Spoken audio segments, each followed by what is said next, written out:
The Suliban scum who attacked that human passenger ship were about to learn why you never fuck with humanity. You think your fancy tech makes you strong, makes you better than us primitive humans? Well, guess what, you alien pieces of shit. We will show you what real strength is. I stared into my whiskey glass, the amber liquid swirling with memories of the day those tentacled Suliban bastards went too far. I had seen a lot of action in my years, fought in more scraps and tight spots than most, but that civilian transport massacre was something else. Thousands of innocent men, women and children, snuffed out because some alien assholes wanted to throw their weight around and prove they could do whatever they wanted to us lowly humans. Well, not today, fuckers. Today you learn what it means to be human. Today you get a little lesson in what happens when you piss off the wrong species. We may not have your shiny ships or ultra-tech laser guns, but we got guts and brains and balls, and that counts for a whole hell of a lot more than you think. You believe this will be a short little war, an easy curb stomp to put us back in our place? I chuckled darkly to myself, swishing my drink. War with humans. Better strap in, boys, 'cause this will be the hardest and last fight of your miserable lives. You have no idea what's coming for you, but you will soon enough. The whole bar seemed to fade away as the memories played out in my mind like a morbid hollow film. That fateful day when humanity decided enough was enough. When we finally stood up, looked our alien overlords in their beady eyes, and said, "No more." When we took a stand as one people and declared in one voice, "For the fallen we fight." It didn't matter that we were outgunned and outnumbered. Didn't matter that no one, not even most humans, gave us a snowball's chance in hell of winning. What mattered is that we were pissed off and hungry for payback. What mattered is that when the Suliban attacked our people, they fucked up hard, and we were going to make damn sure they realized that. The hard way. I downed the rest of my drink in one long pull and glared into the empty glass. This was going to be a hell of a fight and a hell of a story. Hopefully, by the end of it all, the Suliban and every other alien asshole out there would finally understand one simple thing. You do not ever fuck with humanity, unless you want to get fucked back 10 times harder. I waved the bartender over for a refill and settled in. Time to give the kid the gory details of how we took on an empire and taught them the real meaning of fuck around and find out. So there I was, downing another whiskey and remembering how those Suliban scumbags thought they could just roll over us. Typical alien arrogance.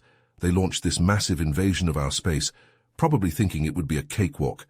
Wipe out the puny humans, be home in time for dinner. But they forgot one thing: never underestimate humanity. Sure, they had numbers and tech on their side. We were outgunned and outnumbered. But what we lacked in firepower we made up for in sheer grit and determination. Our boys and girls didn't just roll over, oh no. We fought back, and fought hard.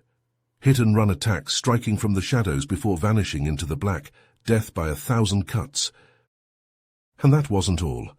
Our hackers, the best damn coders in the galaxy, wormed their way into Suliban systems, shut down their sensors, scrambled their comms, even turned their own weapons against them. It was pure chaos for those tentacled turds, never knowing when their ships would just start shooting each other. But the real turning point, the moment that broke the Suliban's back, that was Zeta Prime. They launched a surprise attack on our colony there, probably thinking it would be easy pickings, bombard it from orbit, kill thousands of civilians, demoralize us into surrender. Typical alien scum tactics.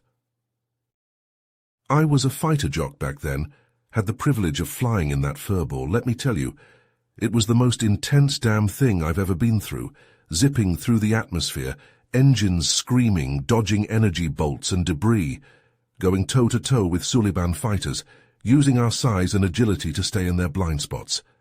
It was knife fight in a phone booth, pure skill against skill. We lost a lot of good men and women that day. Watched more than a few friends buy the farm. Brave heroes, every one of them, giving their lives to protect our people. Their sacrifice will never be forgotten. In the end, we beat those Suliban bastards back, taught them that humanity will not be stepped on or cowed. The looks on their ugly faces when they realized they'd fallen into our trap, the sheer oh shit moment when their mighty warships started blowing each other apart, it was priceless. Zeta Prime was a wake-up call for the Suliban, and for every other alien race out there who thought they could fuck with us. We showed them that day that humanity will not go quietly into the night, that we will fight tooth and nail to defend our homes, our people, that we may be outgunned but never underestimate our courage and our cleverness. That battle was a turning point, but it was only the beginning.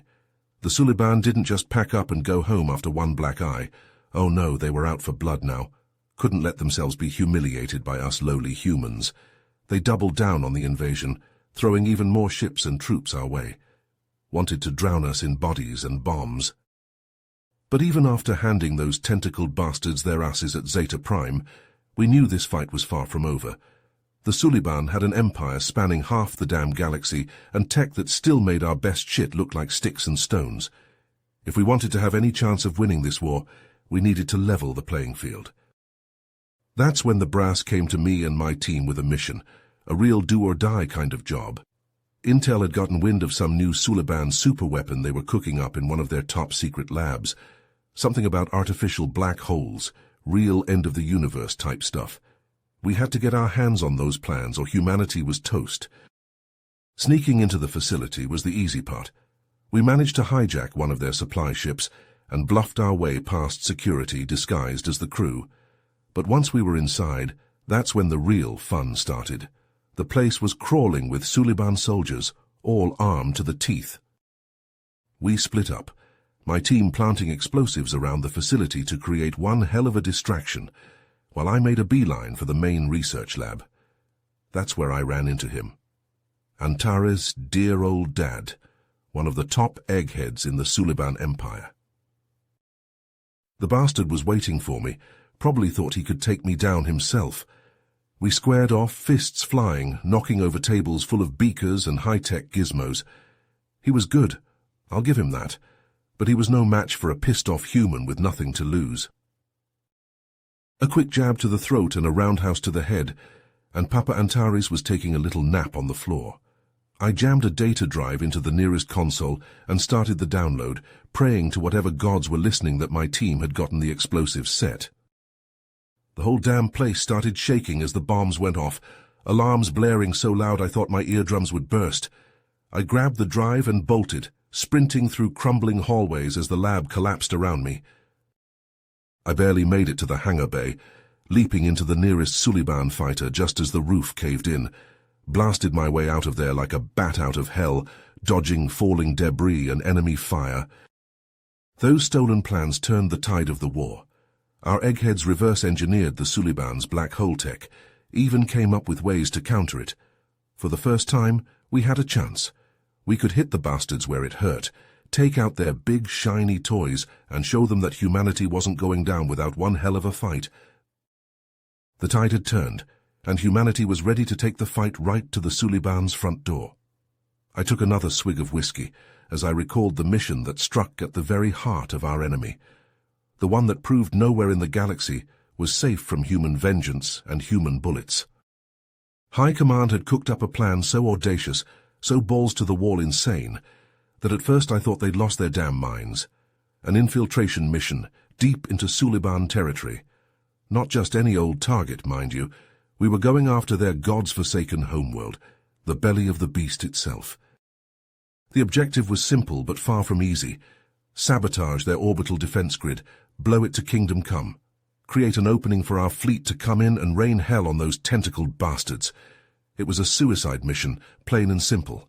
But if it worked, it would deal a crippling blow to Suliban morale and their ability to wage war. I handpicked the meanest, toughest sons of bitches I knew for the job. Men and women who'd stared death in the face and spat in its eye. We spent weeks training, drilling, preparing for every possible scenario. Failure was not an option. Getting onto the planet was the easy part. Our tech boys had whipped up some damn convincing disguises, made us look like your average Suliban civilians. We slipped in with the daily traffic, just another bunch of workers and drones going about our business. But once we were planetside, that's when the real pucker factor set in. The place was crawling with security. Patrols on every street corner, surveillance drones buzzing overhead like angry hornets. One wrong move, one slip-up, and we'd be dead before we hit the ground. We had to play it cool, blend in, act like we belonged. Easier said than done when you're a human in a sea of aliens. I'll never forget the moment when some Suliban kid bumped into me in the street, knocked my disguise askew. My heart damn near stopped. I thought for sure we were made, that the jig was up. But I kept my cool, played it off like nothing happened, just some clumsy oaf who needed to watch where he was going. Thankfully the kid bought it, and we managed to keep moving. Finally, after what felt like an eternity of dodging patrols and drones, we reached the defense grid control center. This was it, the moment of truth. We stacked up on the door, ready to breach. That's when all hell broke loose. Turns out, the Suliban had some kind of elite warrior caste, genetically engineered killing machines armed to the teeth with advanced weaponry, and a whole squad of them was waiting for us inside. The firefight was intense, brutal, plasma bolts flying everywhere, searing flesh and scorching metal. I took one in the shoulder, felt like someone had jammed a white-hot poker into my arm, but I pushed through the pain, kept fighting. Had to. The fate of the mission of the whole damn war rested on us.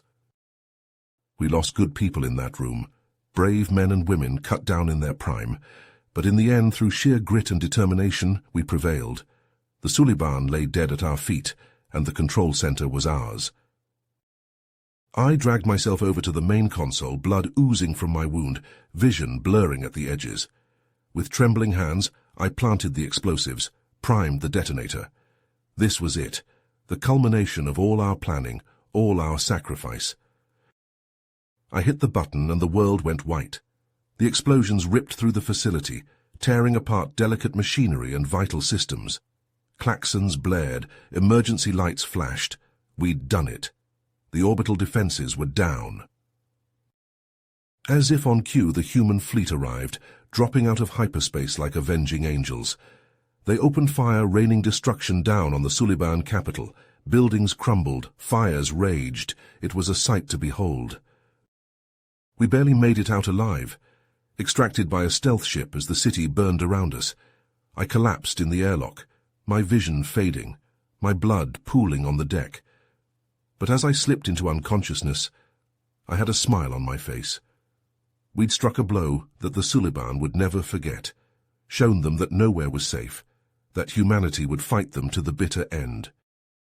The attack on the Suliban homeworld was a crushing blow, but those tentacled bastards weren't ready to roll over just yet. As humanity pressed our advantage across a dozen fronts, the Suliban played their most insidious card yet. A biological weapon engineered to target human DNA with ruthless precision. I was laid up in a hospital bed, still nursing the plasma burn in my shoulder from the homeworld mission, when the news broke. New Palace, one of our most populous colony worlds, had gone dark. No comms, no traffic in or out, just an eerie, deathly silence. When our scouts finally broke through the blockade to assess the situation, the scenes that greeted them were straight out of a nightmare. The once bustling cities had been reduced to ghost towns overnight, their streets littered with bodies. Men, women, children, all struck down by an invisible killer that left no mark. I was still confined to bed rest when the brass came knocking, but I'll be damned if a little thing like doctor's orders was going to keep me out of this fight. I had the medical droid unhook my IV and struggled into my uniform, ignoring the searing pain in my barely healed wound. The mission was simple, but far from easy. Assemble a team of our best and brightest, soldiers, medics, xenobiologists, and beat the Suliban to the punch. Find a cure for their little bioweapon before it could spread to any more of our worlds, and put the fear of God and humanity into those scaly sons of bitches while we were at it. I handpicked the finest men and women I knew for the job, people who could think on their feet and shoot straight under pressure. We hit the ground running on New Palace, setting up a field lab in the ruins of what had once been a thriving metropolis. The stench of death hung heavy in the air, a constant reminder of what was at stake. We worked around the clock, sifting through mountains of data and running endless tests. The virus was like nothing we'd ever seen before, a devious little bastard that mutated faster than we could map its genome. Days bled into weeks as we raced against the clock. Every wasted minute was another life lost, another world at risk. I pushed myself harder than I ever had before, surviving on stims and sheer stubborn will. Sleep was a luxury we couldn't afford. There were times when it seemed hopeless, when even I started to wonder if this was a fight we could win, but then I'd think of all the lives counting on us, all the brave souls who'd given their last full measure in this war, and I'd remember why we couldn't, why we wouldn't, give up. Finally, after a month of hell, we had our breakthrough. One of our techs, a scrawny kid fresh out of the academy, found the chink in the virus's armor, a specific frequency of electromagnetic radiation that disrupted its ability to replicate. It was so simple, so elegant, that I could have laughed if I hadn't been so damn tired. We rigged up a prototype device and tested it on a live sample, held our breath as we watched the virus wither and die under the invisible onslaught, and then we got to work. The next 48 hours were a blur of caffeine and desperation as we churned out enough devices to blanket the colony. I led the distribution myself, overseeing the treatment of the infected with a grim determination that bordered on obsession. What I saw in those makeshift clinics will haunt me until the day I die. Families ravaged by the disease, children gasping out their last breaths while their parents wailed in helpless agony. But slowly, surely, the tide began to turn. The devices worked better than we could have hoped, the virus's hold weakening with every passing hour.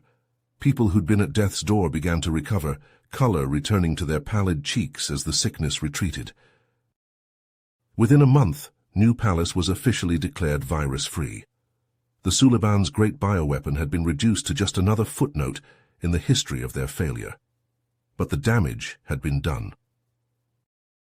Millions dead, an entire world scarred by the horror of what had been unleashed upon it.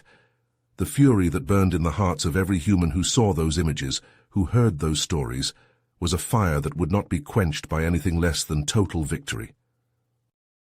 The Suliban had sought to break us, to bring us to our knees with their vicious sneak attack. But all they had done was remind us of what we were fighting for, of the depths of evil we were up against, and of the lengths we would go to in order to protect our own. As I stood amidst the celebrating crowds on New Palace, watching the doctors and nurses and soldiers weeping with relief and joy, I felt a grim resolve settle over me. This was far from over. The Suliban were on the ropes, but they were far from beaten, and we would not rest until every last one of those bastards had paid for their crimes in blood. I caught a transport back to the front lines that very night, my freshly healed wound throbbing in time with the beat of the engines. The fight continued, and I had a war to win. For the fallen, for the future, for humanity. I downed the last of my whiskey and signaled for another. The memories of that final mission still burned bright in my mind, even after all these years. The mission that brought the Suliban Empire to its knees and ended their reign of terror once and for all.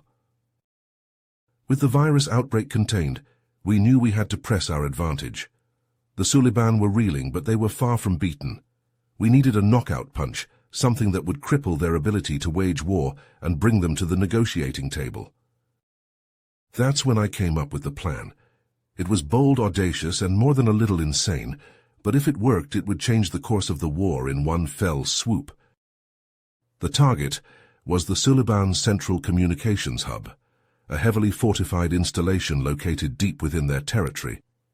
This wasn't just some relay station or backup server farm. It was the nerve center of their entire military machine, the place where every order, every troop movement, every scrap of intelligence passed through. If we could infiltrate the hub and upload a specially designed virus into their systems, we could bring their whole damn network crashing down around their ears. No more coordination, no more real-time battlespace intel, just pure, unadulterated chaos. But getting inside that fortress would be no cakewalk. The place had more layers of security than an onion, and was guarded by some of the meanest, nastiest Suliban sons of bitches around. These weren't your average grunts or conscripts, they were the elite of the elite, handpicked for their skill and their utter fanatical devotion to the Empire. I handpicked a team of our best and brightest for the job. Hackers, infiltration specialists and stone-cold killers, every one of them. We drilled for weeks, going over every detail of the plan until we could do it in our sleep. When the time came, we launched our assault with the precision of a surgeon's scalpel. I took the lead, piloting a state-of-the-art stealth ship that our eggheads had cooked up in some Black Ops lab somewhere.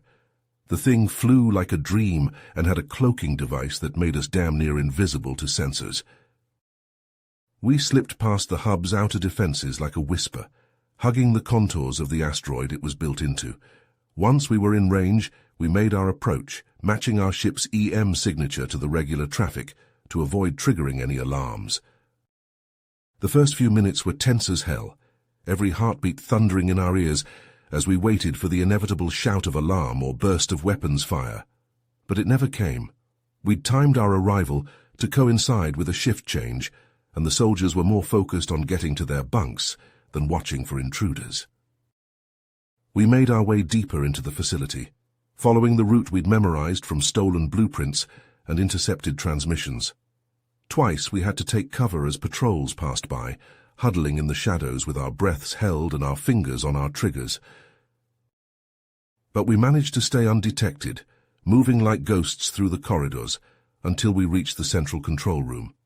This was the heart of the beast, a cavernous chamber filled with row upon row of consoles and server stacks. A dozen Suliban technicians looked up in shock as we stormed in, weapons drawn. They were no soldiers, just a bunch of pale, spindly creatures, more at home with lines of code than lines of fire. They went for their sidearms, but they were too slow. My team cut them down with brutal efficiency, hot plasma scorching the air and the stench of seared flesh filling our nostrils.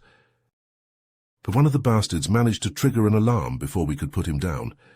A klaxon began to blare, and the whole damn room was bathed in pulsing red light. 2 minutes, our hacker shouted, her fingers flying over a console as she worked to upload the virus. 2 minutes. That was all the time we had before this place would be swarming with pissed-off Suliban, looking to turn us into Swiss cheese. I took up position by the door, my rifle at the ready. The rest of my team fanned out, covering the other entrances and keeping an eye on the technicians' bodies. You never could tell with the Suliban. They had a nasty habit of not staying dead. The seconds ticked by with agonizing slowness, each one feeling like an eternity. I could hear shouts and the pounding of feet in the distance, getting closer with every passing heartbeat. 1 minute, the hacker called out, her voice tight with tension. The first Suliban soldiers burst into the room, plasma rifles blazing. I dropped 2 of them with headshots before they could even register our presence, their lifeless bodies tumbling to the floor. But more kept coming, pouring through the doorways like a tide of angry hornets. We laid down a withering hail of fire, plasma bolts crisscrossing the room in a deadly web. I saw one of my men go down, a smoking hole punched through his chest. Another took a hit to the leg, sending him sprawling, but they kept fighting, teeth gritted against the pain, spitting defiance with every shot. And then, just when it seemed like we would be overwhelmed, the hacker let out a triumphant shout. We fell back, laying down covering fire as we went. I hauled the wounded man to his feet, slinging his arm over my shoulder as I half-dragged, half-carried him towards the extraction point. The corridors were filled with smoke and the flash of weapons fire, the Suliban hot on our heels. But we had the advantage now. We knew the layout of the facility, knew every twist and turn, and we had the virus. As we neared the docking bay, I could hear the sounds of battle raging outside.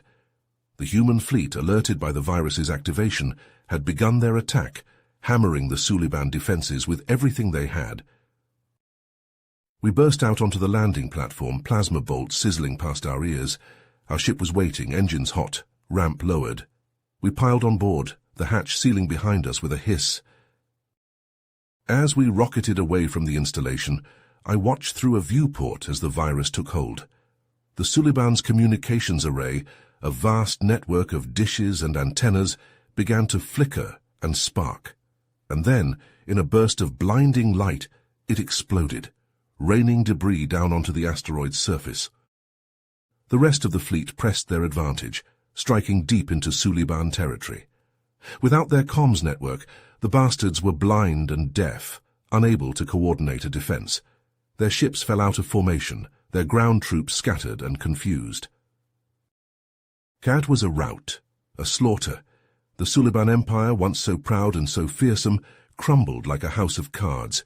Within days, their capital world had fallen, their leaders rounded up and forced to sign an unconditional surrender. The war was over. Humanity had won. And as I sat there in that bar nursing my whiskey, I felt a sense of grim satisfaction wash over me. We'd paid a steep price for our victory, in blood and in sacrifice. But in the end, we'd shown the galaxy what humanity was made of, what we could achieve when we stood together, united in common purpose. I raised my glass in a silent toast to the fallen, to the brave men and women who had given their lives so that others might live free. And then I drank deep, the whiskey burning my throat, a reminder that I was still alive, still fighting. For that's what humans do. We fight, we endure, and no matter the odds, no matter the cost, we find a way to win. That's our strength, that's our power. And God help any poor bastard who tries to take that away from us. For that's what humans do. We fight, we endure, and no matter the odds, no matter the cost, we find a way to win. That's our strength. That's our power. With the Suliban Empire in ruins and their military shattered, we thought the worst was behind us. We were wrong, dead wrong. As our people worked to rebuild, to heal the scars of war, a new threat stirred in the shadows. A hardcore faction of Suliban, led by a ruthless son of a bitch named Zortak, just couldn't accept that they'd lost, that their precious empire was gone, crushed under the heel of human defiance. So they went to ground, scurrying off to the darkest corners of the galaxy to lick their wounds and plot their revenge. We should have known better than to think they'd just slink away quietly. Should have known that their hatred, their fanaticism, wouldn't let them rest until they'd made us bleed again. That's where I came in.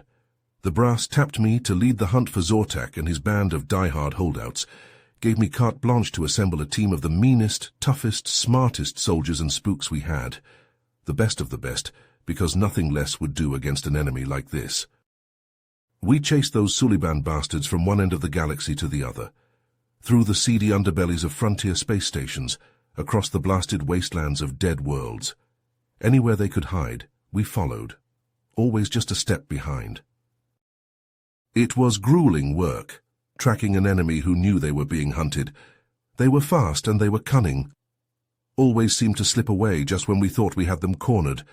But we were relentless, driven by a righteous fury, a burning need to see justice done, to make sure that every last one of those hardline fanatics paid for their crimes.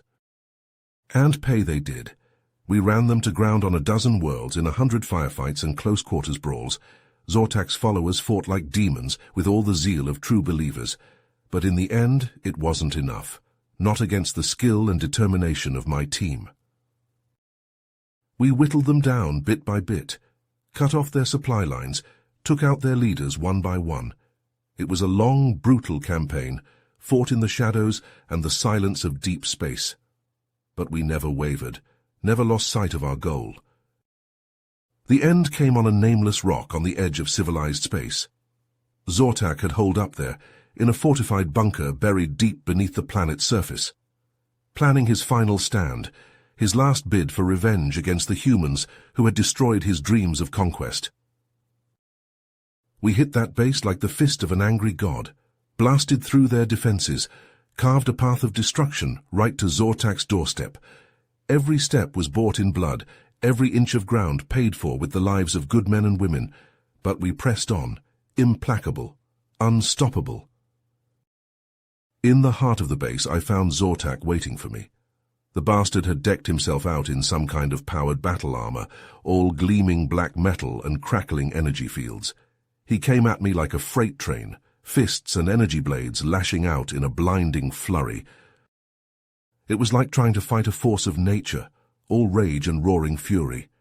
We clashed in the confined space of the command center, trading blows that would have shattered stone, split steel.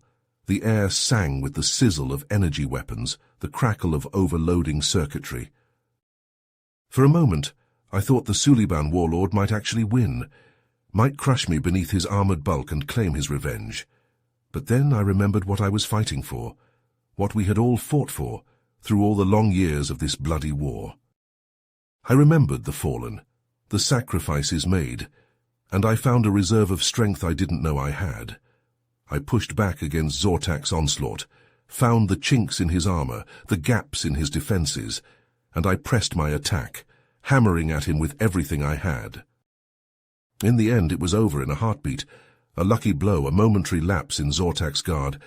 My blade found his throat and the warlord fell, his lifeblood pooling on the deck. As I stood over his corpse, breathing hard, I felt a sense of grim satisfaction wash over me. It was done. The Suliban threat was ended, once and for all. Zortak and his fanatical followers would trouble the galaxy no more. With the last embers of the Suliban Empire stamped out, a new era of peace settled across the stars. Humanity had emerged from the crucible of war stronger than ever, tempered by the fires of adversity into something unbreakable. We had proven ourselves to the galaxy, shown that we were a force to be reckoned with, that we would never again be victims, never again be prey for any alien predator who thought us weak. And as for me, I had played my part, done my duty, helped to shepherd my people through the darkness and into the light. It was a role I had never asked for, but one I had embraced with all my heart and soul. They called me a hero after Zortak fell, showered me with medals and accolades, praised my bravery and my skill. But I knew the truth. I was just a man, no different than any other.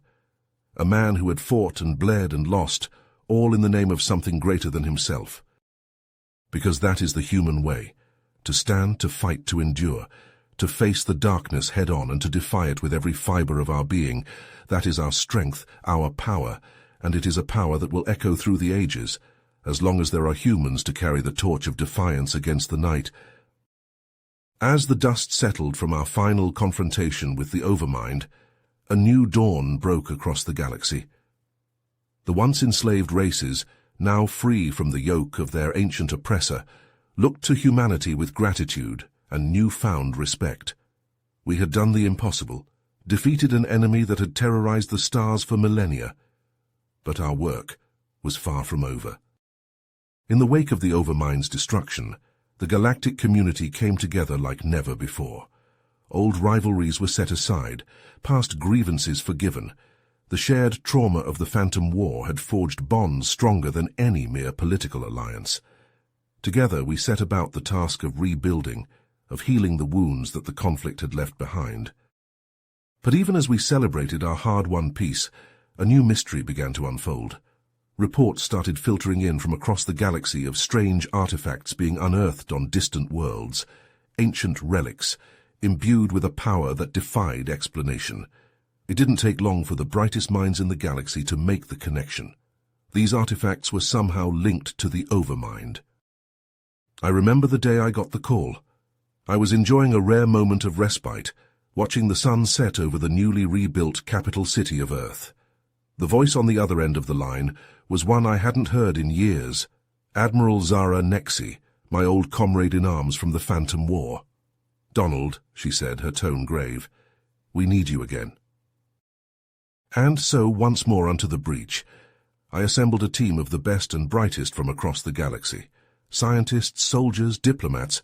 If these artifacts truly held the key to understanding the Overmind, then we had to get to the bottom of the mystery.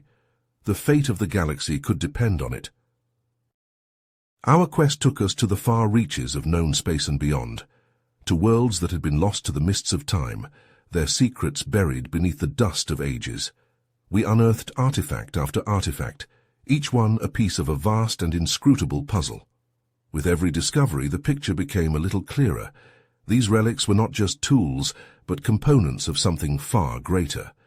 A weapon of unimaginable power, forged by a long-extinct race to combat a threat that dwarfed even the Overmind. But we were not the only ones on the trail of the artifacts. As our search progressed, we found ourselves dogged at every turn by a shadowy group known as the Syndicate. Ruthless and well-equipped, they seemed hell-bent on stopping us from assembling the ancient weapon. I'll never forget our first run-in with the Syndicate. We were on a windswept desert planet, following the trail of a particularly elusive artifact. The sand was whipping around us, stinging our eyes and clogging our equipment. Visibility was next to zero. That's when they hit us. Plasma bolts seared through the sandstorm, dropping 2 of my team before we even knew what was happening. We scrambled for cover, returning fire blindly into the swirling sands. It was chaos, a maelstrom of blistering heat and sizzling energy. But we were no strangers to battle. We dug in, using the dunes for cover, and fought back with everything we had. Inch by bloody inch, we pushed the Syndicate back, until finally they broke and ran, disappearing back into the storm as quickly as they had come. And so our battle against the Syndicate raged on, across a dozen worlds and 100 skirmishes. They were tenacious, well-funded, and utterly ruthless. But we had something they didn't, the will of a united galaxy behind us. Piece by piece, battle by battle, we assembled the ancient weapon. And as the final component clicked into place, the true scale of what we had uncovered became clear. This was no mere gun or bomb. It was a tool of creation itself, a device capable of reshaping the very fabric of reality. But as we stood there, the fate of the cosmos literally in our hands, a different path became clear. The galaxy had not been forged by the will of any one being, but by the collective struggles and triumphs of countless civilizations. To use this weapon, even with the best of intentions, would be to spit in the face of that history. And so in that moment, we made our choice. The weapon was destroyed, reduced to atoms in the heart of a newborn star. Some called us foolish, even cowardly, but I knew in my heart that we had done the right thing.